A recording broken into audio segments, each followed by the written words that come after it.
Tak čus lidi, vítejte do dnešního videa. Vlastně fotbalového hřiště si postavíme. Tady to je taková půlka z toho.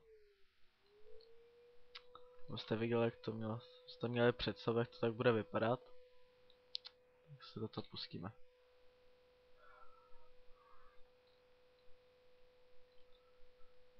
Budu mít akorát potom na vás rozběčku. Budu potřebovat pomoc vlastně poradit, s čím se bude hrát ten fotbal. Něco, když nenapadlo jako místo míče, takže bych vás poprosil o radu, jestli byste do komentářů napsali cokoliv, co vás napadne, jakoby z čeho by se to mohlo hrát, s čím, tak, místo jako míče. To mi to napsat a já to určitě jakoby natočím a dáme si pozvu kámoše a dáme si fočus na tomhle serveru. Nebo s kýmkoliv.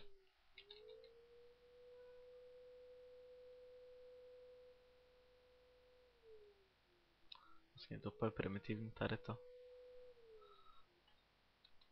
Jo, takže vás poprosím o to jenom.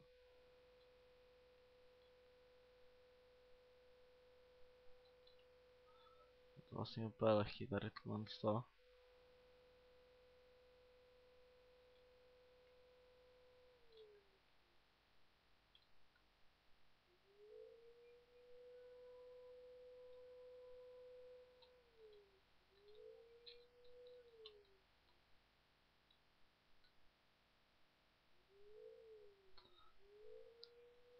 A tak mě napadlo, že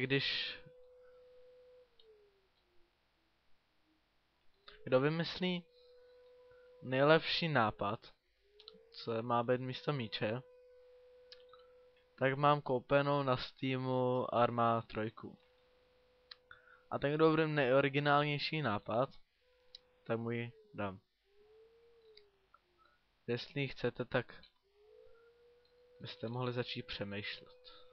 No, a hřiště není. Hřiště není hotový.